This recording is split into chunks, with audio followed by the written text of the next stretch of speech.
Full damage ചെയ്യുന്നു. വേറെ കാര്യം അതൊരു കെമിക്കൽ ട്രീറ്റ്മെന്റ് ആണെന്ന് മനസ്സിലാക്കിക്കൊണ്ട് ചെയ്യാന്നുള്ളതാണ്. 3 മാസം കഴിഞ്ഞിട്ടുള്ളൂ.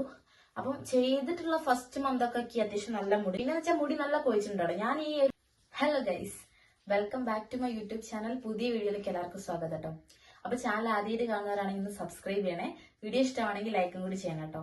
അപ്പൊ ഇന്നത്തെ വീഡിയോ നിങ്ങൾ തമ്പനയിൽ കണ്ടപ്പോൾ തന്നെയാണ് ഗൈസ്, മുടി പെർമനന്റ് ആയിട്ട് സ്മൂത്തനിങ് ചെയ്ത് എന്റെ ഒരു എക്സ്പീരിയൻസ് എന്താണെന്നുള്ള കാര്യങ്ങൾ, മുടി കൊഴിച്ചിലുണ്ടോ അല്ലെങ്കിൽ എങ്ങനെയാണ് ഇതിന്റെ ആഫ്റ്റർ കെയർ, ഇതിനെ കുറിച്ചൊക്കെ ഒരു ചെറിയ കുഞ്ഞു വീഡിയോ ആണ് കേട്ടോ. അപ്പം നമുക്ക് വീഡിയോയിലേക്ക് കിടക്കാം. അപ്പം ഫസ്റ്റ് എനിക്ക് പറയാനുള്ളത്, പെർമനന്റ് ആയിട്ട് സ്മൂത്തനിങ് ചെയ്യുക അല്ലെങ്കിൽ പെർമനന്റ് ആയിട്ട് സ്ട്രെയിറ്റനിങ് ചെയ്യാന്നൊക്കെ പറയുന്നത് ഓൾറെഡി ഒരു കെമിക്കൽ ട്രീറ്റ്മെന്റ് ആണല്ലേ. അപ്പം ഞാൻ ചെയ്തത് സ്മൂത്തനിങ് ആണ് കേട്ടോ. ഏതൊരു മുടിയിലും കെമിക്കൽ ആയിട്ടുള്ള ട്രീറ്റ്മെന്റ് ചെയ്യുമ്പം അതിൻ്റെതായിട്ടുള്ള ദോഷഫലങ്ങൾ നമുക്ക് കാണാൻ പറ്റും. അപ്പോൾ അതായത് ഇപ്പൊ പറയുന്നത് മുടി കൊഴിച്ചിലുണ്ടാകും, അങ്ങനെയൊക്കെ ഉണ്ടാവും. പക്ഷെ എന്നെ സംബന്ധിച്ച് ഞാൻ സാറ്റിസ്ഫൈഡ് ആണ് കേട്ടോ. കാരണം എനിക്ക് എന്റെ ചുരുളമുടി നിന്നൊരു സ്ട്രെയിറ്റ് ആയിട്ട് മുടിയിലേക്ക് വരണം എന്നുള്ളത് ഭയങ്കര ആഗ്രഹമാണ്. കാരണം ചെറുപ്പം മുതലേ ചുരുളമുടിയാകുമ്പോൾ നമുക്കൊരു ആഗ്രഹം ഉണ്ടല്ലോ, സ്ട്രെയിറ്റ് ഉള്ള മുടി ആവണം എന്നുള്ള ആ ഒരു ഇതായിരുന്നു എനിക്ക്. അപ്പൊ അതിന് വെച്ചാൽ മുടി നല്ല കൊഴിച്ചിട്ടുണ്ടോ. ഞാൻ ഈ ഒരു സ്മൂത്തനിങ് ചെയ്യാൻ പോകുന്നത് ഫെബ്രുവരി, കറക്റ്റ് ഡേറ്റ് അറിയാം കാരണം ഫെബ്രുവരി 13-ാം തീയതിയാണ്. അതായത് ഇപ്പം 3 മാസം കഴിഞ്ഞിട്ടുള്ളൂ. അപ്പം ചെയ്തിട്ടുള്ള ഫസ്റ്റ് മന്ത് ഒക്കെ അത്യാവശ്യം നല്ല മുടി കൊഴിച്ചിട്ടുണ്ടായിരുന്നു. ഓൾറെഡി എന്റെ മുടി ഫുള്ള് ഡാമേജ് ചെയ്യുന്നു. വേറെ കാര്യം എന്താ വെച്ചാൽ, ഒന്നാമത്തെ കാര്യം എന്താ വെച്ചാൽ മുടിമേൽ മുടിക്കായ ഉണ്ടായിനി, പിന്നെ എനിക്ക് താര ഉണ്ടായിനി. അതൊക്കെ വെച്ചുകൊണ്ട് തന്നെയാണ് ഞാൻ മുടി സ്മൂത്തനിങ് ചെയ്യാൻ പോയത്. പിന്നെ ഞാൻ ലെങ്ത് ഒന്നും കട്ട് ചെയ്തിട്ടില്ലായിരുന്നു കേട്ടോ. എത്ര ലെങ്ത് ഇട്ടോ അതേ ലെങ്ത് തന്നെയാണ് ഞാൻ ചെയ്തത്.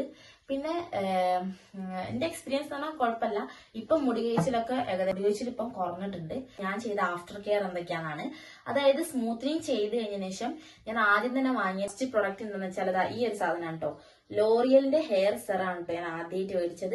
കാരണം ഈ ഹെയർ സെറം നമ്മൾ മുടി ഭയങ്കര ഡ്രൈ ആവുന്ന സമയത്ത് നമുക്ക് ഈ ഹെയർ സെറം യൂസ് ചെയ്യുന്ന സമയത്ത് ഭയങ്കര സോഫ്റ്റ് ആകാൻ ഇതാക്കും. അപ്പൊ തന്നെ നമ്മൾ കുളിച്ചു കഴിഞ്ഞ ഉടനെ തന്നെയാണ് കേട്ടോ ഈ ഒരു ഹെയർ സെറം നമ്മൾ മുടിയിൽ അപ്ലൈ ചെയ്യേണ്ടത്. അതുപോലെ തന്നെ നമ്മൾ രണ്ടാമതായിട്ട് വാങ്ങേണ്ട പ്രൊഡക്റ്റ് എന്താണെന്ന് വെച്ചാൽ, നമ്മൾ ഏത് ക്രീം വെച്ചിട്ടാണോ മുടി സ്മൂത്തനിങ് ചെയ്യുന്നത് അതേ ക്രീമിന്റെ തന്നെ ഷാമ്പുവും കണ്ടീഷണറും ആണ് നമ്മൾ വാങ്ങേണ്ടത്. അപ്പൊ ഞാൻ വാങ്ങിയത് ഏതാണെന്ന് കാണിച്ചതേ. സ്ട്രീക്സ് ക്രീം വെച്ചിട്ടാണ് സ്മൂത്തനിങ് ചെയ്തത്. അതുകൊണ്ടാണ് ഞാൻ സ്ട്രീക്സിന്റെ കണ്ടീഷണറും സ്ട്രീക്സിന്റെ കാൻവോലൈൻ ഷാമ്പൂ ആട്ടോ വാങ്ങിയത്. ഈ 2 സാധനമാണ് ഞാൻ യൂസ് ചെയ്തുകൊണ്ടിരിക്കുന്നത്. ഈ അടുത്തായിട്ട് ഞാൻ ചെയ്യുന്നത് എന്താണെന്ന് വെച്ചാല്, തലയിൽ താളി തേക്കാറുണ്ട്. പക്ഷെ ഇതുവരെ എണ്ണ തലയിൽ വെളിച്ചെണ്ണ ഇതുവരെ തേച്ചിട്ടില്ല. പകരം ഞാൻ എന്ത് ചെയ്യും, താളി തേക്കും, ചെമ്പരത്തിന്റെ താളി തേക്കാറുണ്ട്. പിന്നെ എനിക്ക് പറയാനുള്ളത് എന്താ വെച്ചാൽ, ഞാൻ പറഞ്ഞല്ലോ ഓൾറെഡി കെമിക്കൽ ട്രീറ്റ്മെന്റ് ആയതുകൊണ്ട് നമുക്ക് ആരെയും മുടി എന്താന്ന് ഓരോരുത്തരുടെ മുടിയുടെ കണ്ടീഷൻസ് അനുസരിച്ചാണ് നമ്മളെ മുടി പൊട്ടിപ്പോവുക, കൊഴിഞ്ഞു പോവുക ചെയ്യുന്നത്. എന്നെ സംബന്ധിച്ച് എനിക്കിപ്പോ വലിയ കുഴപ്പമൊന്നുമില്ല. പക്ഷെ നല്ലോണം മുടി ഇങ്ങനെ ഊരിപ്പോരുണ്ട്. സാധാരണ നോർമലി ഉള്ള ഒരു ഹെയറിൽ നമ്മളെ മുടി കൊഴിച്ചെന്നൊക്കെ പറഞ്ഞു കഴിഞ്ഞാല് ഇങ്ങനെ അതാ പകുതിക്കലും ഇങ്ങനെ പൊട്ടിപ്പോരും, അങ്ങനെയുള്ള സംഭവങ്ങളെല്ലാം ഉണ്ടാവുക. പക്ഷെ ഇതങ്ങനെയല്ല. ഇത് നമ്മള് തലേത്തെ വേരടക്കം ഇങ്ങനെ പോരും പോലെ ഒരു മുടി ഒന്നായിട്ട് ഇങ്ങോട്ട് ഊരി വരികയാണ് ചെയ്യുക. അപ്പം കാണുമ്പോൾ നമുക്ക് ഫസ്റ്റ് ഒരു വിഷമൊക്കെ ഉണ്ടാവും, പക്ഷെ കുഴപ്പമൊന്നുമില്ല. പിന്നെ നിങ്ങളും ഇനിയിപ്പോ ഇങ്ങനെ സ്മൂത്തനിങ് ഒക്കെ ചെയ്യാൻ പോകുന്ന ആൾക്കാരാണെങ്കിൽ മെയിൻ ആയിട്ട് ശ്രദ്ധിക്കേണ്ട കാര്യം ആഫ്റ്റർ കെയർ ആണ് കേട്ടോ. നല്ലപോലെ മുടി കെയർ ചെയ്യാൻ നോക്കുക. അങ്ങനെ കെയർ ചെയ്താൽ തന്നെ മുടിക്ക് നല്ല ഇതുണ്ടാവും. മുടി ഇങ്ങനെ കൊഴിച്ചിലോ കാര്യങ്ങളോ ഒന്നും ഉണ്ടാവില്ല. പിന്നെ നമ്മൾ നല്ലൊരു സലൂൺ ചൂസ് ചെയ്യുക, നല്ല ക്രീമും കാര്യങ്ങളും യൂസ് ചെയ്യുന്നത്. പിന്നെ ഓൾറെഡി നമുക്ക് നമ്മൾ ഏത് ക്രീം വെച്ചിട്ടാണോ മുടി സ്മൂത്തനിങ്ങോ അല്ലെങ്കിൽ സ്ട്രെയിറ്റനിങ്ങോ ചെയ്യുന്നത് ആ ക്രീം വെച്ചിട്ടുള്ള ഷാമ്പുവും കണ്ടീഷണേഴ്സും തന്നെ യൂസ് ചെയ്യാൻ നോക്കുക. അപ്പം എന്റെ എക്സ്പീരിയൻസ് അനുസരിച്ച് നോക്കുമ്പോൾ എനിക്ക് സ്മൂത്തനിങ് ഭയങ്കര ഇഷ്ടപ്പെട്ടു. പിന്നെ അതുപോലെ തന്നെ എന്താ പറയാ, കുഴപ്പമൊന്നുമില്ല. ഞാന് ഭയങ്കര സാറ്റിസ്ഫൈഡ് ആണ്. പിന്നെ മുടി കൊഴിച്ചിലിന്റെ കാര്യം ഞാൻ പറഞ്ഞല്ലോ, ഓൾറെഡി മുടി കൊഴിച്ചിലൊക്കെ ഉണ്ടാവാൻ സാധ്യത ഉണ്ട്. പിന്നെ ഒന്നാമത് ഞാൻ പറഞ്ഞല്ലോ, ഞാൻ ചെയ്തത് ഫെബ്രുവരി 13-ാണ്. അപ്പം ആ ഒരു സമയം തൊട്ട് ഇവിടേക്ക് എന്ന് പറഞ്ഞാല് ഭയങ്കര വെയിലൊക്കെ ഉള്ള ഭയങ്കര ചൂടുള്ള സമയം.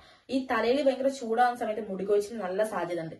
അപ്പൊ അതുകൊണ്ടും കൂടിയൊക്കെ ആയിരിക്കും എന്നാണ് ഞാൻ വിചാരിക്കുന്നത്. പക്ഷെ ഇപ്പൊ ഞാൻ നല്ലപോലെ ഞാൻ ഇനി മുന്നുള്ള, അതായത് സ്ട്രെയിറ്റ് അല്ലെങ്കിൽ സ്മൂത്തനിങ് ചെയ്യാത്ത ഹെയർ ഞാൻ തിരെ ഞാൻ എന്താ പറയാ കെയർ ചെയ്യാത്ത ഒരാളായിരുന്നു. പക്ഷെ ഇങ്ങനെ ചെയ്തതിനു ശേഷം ഞാൻ നല്ല കെയർ ആണ് ചെയ്യുന്നത്. അപ്പൊ നിങ്ങൾക്ക് എന്റെ ആദ്യത്തെ ഹെയർ ഒന്ന് ഞാൻ ഇവിടെ മുകളിൽ കാണിക്കട്ടോ. എങ്ങനെയാണ് ആദ്യത്തെ മുടി ഇങ്ങനെ ഇരുന്നത്. ഭയങ്കര ചുരുണ്ട മുടിയായിരുന്നു. അതായത് ഇവിടെ ഒന്നുമില്ല, പക്ഷെ ഇവിടെ നിന്ന് ഇങ്ങോട്ട് ഭയങ്കര ചുരുള്ള മുടിയായിരുന്നു. പക്ഷെ ഞാൻ സ്മൂത്തനിങ് ചെയ്തപ്പോൾ ഞാൻ ഭയങ്കര കംഫർട്ടാണ്. അപ്പം ഇതൊക്കെയാണ് എന്റെ എക്സ്പീരിയൻസ് കേട്ടോ. അപ്പം കെയർ കൊടുത്തു കഴിഞ്ഞാൽ നമുക്ക് നല്ലപോലെ തന്നെ മുടി മെയിൻറ്റെയിൻ ചെയ്ത് കൊണ്ടുപോകാൻ പറ്റും. അപ്പൊ ഇന്നത്തെ ചെറിയ വീഡിയോ ഇത്രയുള്ളൂ. അടുത്തൊരു വീഡിയോയിൽ കാണാം. Ta ta bye bye, see U.